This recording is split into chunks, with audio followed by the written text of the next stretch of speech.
Assalamualaikum warahmatullahi wabarakatuh. Ya, pagi ini kami bersama kawan Tarto dalam kurun dan Siki. Halo.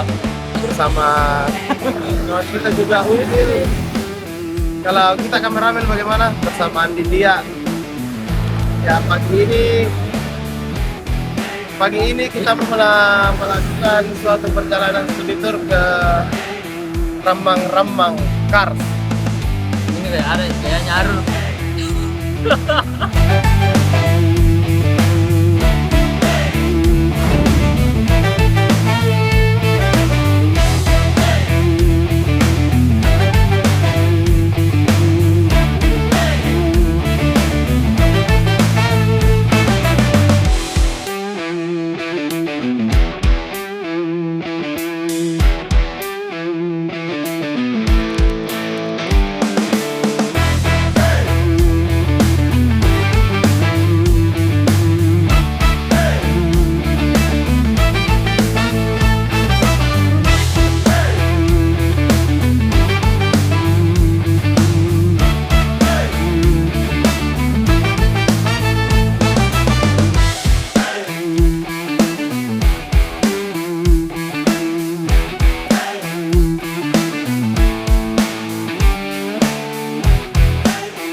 Oke teman-teman, jumpa lagi di kawan Rebel Studio dan Haji Sewang Emas yang berlokasi di Jeneponto, Rumbia. Nah, ini adalah belakang layar Rebel. Selain aktif dalam mensosialisasikan aktivitas kesenian, bermusik, melukis, diskusi dan lain sebagainya, tentunya kawan-kawan Rebel juga memiliki satu kultur yang tidak lepas dari aktivitas akademia. Kalau kata Plato, sekitar jauh sekali, lama sekali mi.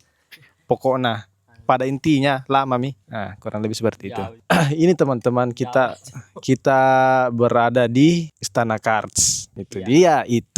Sorry saya salah ucap. Dulu katanya ada seorang sejarawan tadi kita ketemu di depan mengatakan bahwa ini karts yang terbentuk secara alami oleh terpaan air laut. Itu mungkin waktu yang sangat lama ya untuk sebuah perubahan besar, tentunya dari lautan menjadi suatu bentuk daratan yang dihuni oleh manusia. Dilihat dari struktur bebatuan yang ada di sini, kurang lebih kedalamannya ini ratusan meter. Itu dalam pikiranku dia. Jadi dulu itu mungkin ada kayak binatang-binatang atau ikan-ikan purba toh yang pernah hidup di sini, yang lalu lalang di sini, yang kejar-kejaran di sini dan lain sebagainya. Coba saya hidup di masa itu, mungkin saya tidak pernah lewati lagi Maros karena tentunya ini sangat dalam. Teman-teman Rebel, Sewang Mas. Coba kira-kira bagaimana dalam isi pikiran Ahmad Yahuddin ini? Kira-kira seperti apa yang di sini? Kalau saya imajinasikan mungkin ada benarnya bahwasanya dalam teori evolusi itu manusia berasal dari hewan yang berevolusi berjuta-juta tahun sehingga hari ini menjadi binatang yang berpikir, binatang yang lebih tegap. Mungkin saja berjuta-juta tahun yang lalu juga sebelum teori evolusi itu ada, bahwasanya ikan itu hidup seperti manusia. Dia bersosial, dia bermasyarakat, dia berkelompok, dan dia juga berpikir seperti kita hari ini menyusuri gua, menyusuri bebatuan. Bukankah ikan yang berjuta tahun yang lalu juga seperti itu? Ataukah bisa saja berjuta tahun yang lalu ikan lebih modern daripada manusia yang sekarang? Karena kalau kita lihat tadi di situ di goa ternyata ditemukan lukisan prasejarah gambar logo Toyota. Berarti mobil Toyota itu ada berjuta-juta tahun yang lalu. Dan Di beberapa gua juga tadi ditemukan bekas ban mobil. Artinya Sama logo koperasi. logo Kopdes. Dan juga ditemukan logo Kopdes.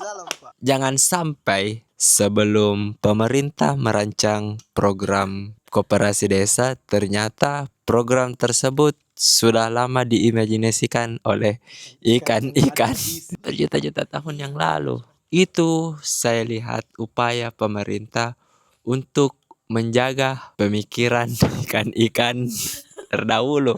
Dan saya cuma mau bilang terima kasih kepada pemerintah karena sudah berupaya mengingatkan kembali memori-memori yang mungkin saja kalau dia tidak merancang program tersebut, ingatan kolektif ini ya mungkin sudah tidak terjaga. Kalau tepuk tangan dulu untuk pemerintah. Selanjutnya di situ tadi di gua kan ada ditemukan logo mobil Toyota sama ban bekas. Itu artinya peradaban ikan yang berjuta-juta tahun yang lalu. Itu bisa kita imajinasikan seperti kartun yang ada di film SpongeBob. Mungkin saja ditemukan bekas dapurnya Patrick, mungkin saja ditemukan tengkoraknya SpongeBob atau taringnya teman-teman dari SpongeBob.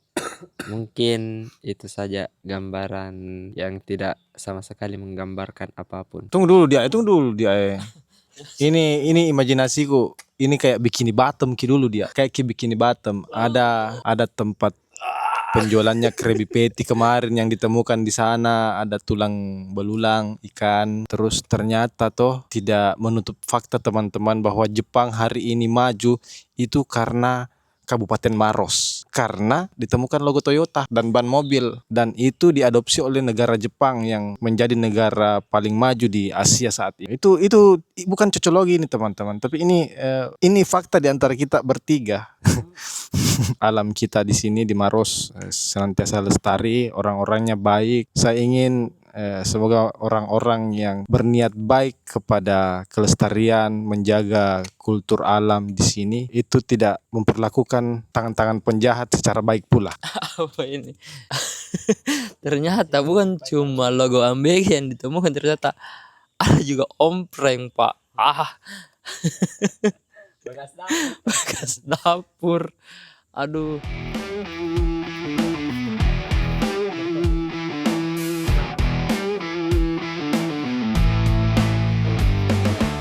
Siang teman-teman, jadi hari ini kita berada di Istana Kart, tepatnya kegiatan Behind the Beauty yang diselenggarakan oleh teman-teman Artifact Project. Jadi saya hari ini bersama Pak Sam Kamil. Pertanyaan awalnya Pak, itu apa deskripsi dibalik kegiatan Behind the Beauty yang ke-7 hari ini? Agendanya itu setelah pasang tenda ketika hari pertama datang, kita tetap hitung hari ini. Hari pertama itu hanya karena memang kita mau siap-siap. Nah, di hari pertama itu kita pasang tenda, terus kita jelajah alam. Pulangnya kita pemutih ranting untuk membuat api unggun.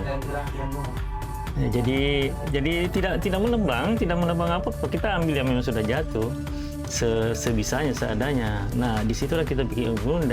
Di sekitaran api unggun itulah kita berkumpul, dan dalam bahasa kami diskusi itu kita namakan akademia. Kebetulan juga di bawah pohon, jadi ingat Plato gitu. Akademia itu ya kita bicara tentang itu, alam, kehidupan, dan seni. Ya, kita sharing, siapapun boleh berpendapat, siapapun boleh curhat, siapapun boleh tanya. Itu intinya apa? Terjadi yang tadinya tidak baku kenal, yang tadinya tidak akrab, tiba-tiba kayak saudara gitu loh. Jadi ini mereka itu jadi malas pulang gitu. Ada keguyuban gitu. Itulah saya pikir hal-hal yang sebetulnya inti daripada kegiatan.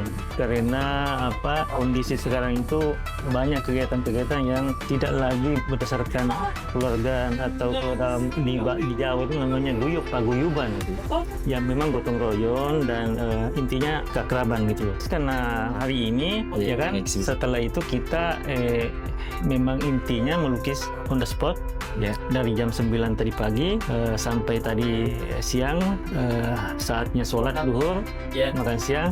Nah, inilah hasilnya. Hasil ini kita pajang untuk kita dokumentasi, kita pameran sekitar 15-20 menit. dokumentasi, penonton boleh ikut nonton. Setelah ini kita cabut, kita go home, dan yang memang kira-kira masih 80% 90%, nah boleh nanti di finishing ada waktunya, ada saatnya nanti kita akan kembali. Iya, sama-sama. Kegiatan Behind the Beauty dari tema pertama, dari kegiatan Behind the Beauty yang pertama sampai sekarang yang ke-7, artinya Behind the Beauty sudah berlaksana selama 7 tahun. Ya, Sekali dalam setahun. sekali dalam setahun. Ya, selanjutnya Pak, mungkin bisa disampaikan pesannya untuk menuju ke Behind Beauty yang ke-8. Mungkin bisa dikasih sedikit gambaran supaya teman-teman bisa terpantik. Sehingga kegiatan Behind Beauty mungkin kalau saat ini sekitar kita saja, tidak menutup kemungkinan di tahun selanjutnya Behind Beauty banyak dilirik oleh teman-teman. Ya, sebetulnya dulu kan Behind the Beauty sudah banyak yang ikuti perkembangannya kan. Ya. Hanya kadang-kadang itu karena kita memang Behind the Beauty itu selalu dipatok di minggu pertama Agustus. Jadi ada 2 kegiatan kami itu kan, yang satunya adalah Behind the Beauty, kita sudah tentukan dia selalu akan dilaksanakan di awal Agustus. Jadi itu tadi akhirnya karena begitu mungkin ada yang tabrakan. Meskipun kita pilih akhir pekan ya, akhir pekan tiba-tiba ada yang bikin acara manten lah, ada acara ini, jadi tetap ada yang tadinya pengen ikut ya, mungkin akhirnya dia rancang untuk tahun depan. Oke, tahun depan insya Allah akan ikut lagi. Yang satunya lagi ada sebetulnya kalau mau terlibat di Artifact Project itu kan ada satu lagi kegiatan yang itu bisa bergeser di awal tahun, pertengahan, atau di akhir tahun. Nah itu yang nanti ini yang saudaranya Behind the Beauty ini akan dilaksanakan bulan depan di September. Tapi tetap beda. Beda. Ini ya, beda konsep. Jadi kalaupun teman-teman akan ikut, saya kira waktunya panjang, ada banyak persiapan. Moga-moga doakan saja masih bisa terlaksana terus. Tapi kalau soal tema itu saya sendiri pun tidak ada bayangan. Kadang-kadang itu sambil jalan itu baru muncul ide, atau sudah mendekati sekitar seminggu atau beberapa hari lagi baru tiba-tiba muncul. Pak, jadi pertanyaan terakhir saya, mungkin pesan dan kesannya Bapak terkait kegiatan kita hari ini Behind the Beauty yang alhamdulillah sudah terlaksana yang kali ke-7. Ya. Saya rasa itu bukan perjalanan yang singkat. Ya. Dari tahun awal sampai misalnya 2026, Ya. artinya sudah 7 tahun. Ya. Itu saja. Alhamdulillah, jadi setiap pelaksanaan Behind the Beauty itu akan kami bukukan. Ya. Jadi ada dokumentasi visualnya, termasuk poster, buku, dan ada kesan-kesan dari teman-teman yang terlibat. Jadi nanti akan dibukukan itu, akan dimintai satu-satu setelah mereka kembali apa kesannya. Nah, kesan saya, kalau saya sekarang ini memang termasuk Behind the Beauty ke-7 ini beberapa keajaiban. Kita termasuk menemukan tempat ini, terus yang warga yang memang mengelola ini itu menerima kita dengan sangat baik gitu, menyambut kita seperti saudara. Yang tadinya kita tidak ekspektasi demikian, ternyata ini semalam 2 hari ini waktu yang sangat singkat gitu. Ya cukup segitu dulu. Terima kasih teman-teman atas kesempatannya. Adapun ketika ada salah kata mohon dimaafkan, dan jangan lupa follow Instagramnya Artifact Project yang menyelenggarakan kegiatan kita pada hari ini Behind the Beauty. Assalamualaikum warahmatullahi wabarakatuh. Waalaikumsalam.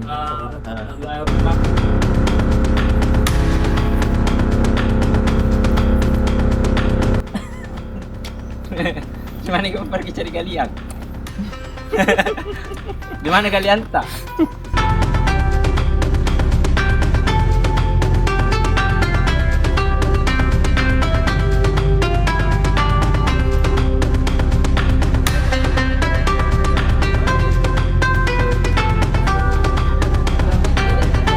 Dadah lagi dulu Kak, dadah lagi dulu. Terima kasih teman-teman karena telah diberi ruang untuk membacakan sebuah puisi. Sekalipun puisinya saya tulis hari ini karena konsep berkarya kita hari ini adalah sehari berkarya. Dan judulnya belum saya temukan, barangkali sebentar atau besok. Seorang anak berlari mendahului waktu. Ngos-ngosan, dadanya naik turun, menyalak matanya berbinar-binar. Jutaan mata mengikuti dengan tanya yang tak kunjung menjadi jawaban. dengan kata yang tak kunjung menjadi cerita. Yang lain berlari mendahului, yang lain berjalan terlalu lambat. Kemudian puisi yang kedua, berjalan menuju pulang di palung paling dalam. Setiap langkah harusnya membawa kita semakin dekat, mengenal lebih jauh dan merasakan lebih erat. Ibu tak pernah menuntut kita berlari cepat, ia hanya mengharap kita berjalan hati-hati. Ibu tak memaksa kita menjadi lebih hebat, ia hanya ingin melihat berjalan beringan. Kita tidak perlu membunuh untuk hidup, kita tak perlu berlari untuk menang. Telinga kita mestinya mendengar deru sinsul lebih nyaring dari suara hewan di hutan. Mata kita mestinya melihat gunung yang menangis. Tangan kita mestinya mendarat pada pipi setiap mereka yang merampas, memeras ibu dari alam. Kemudian puisi yang terakhir, pagi datang mengganti malam, diiringi derak langkah kaki, terseret di jalan-jalan, terseot di kaki rembulan. Dengan sebotol anggur di tangan kiri dan sedikit mabuk manusia berdiri, merajai semesta dan menuntut segalanya bekerja di bawah kakinya. Terima kasih. Assalamualaikum warahmatullahi wabarakatuh.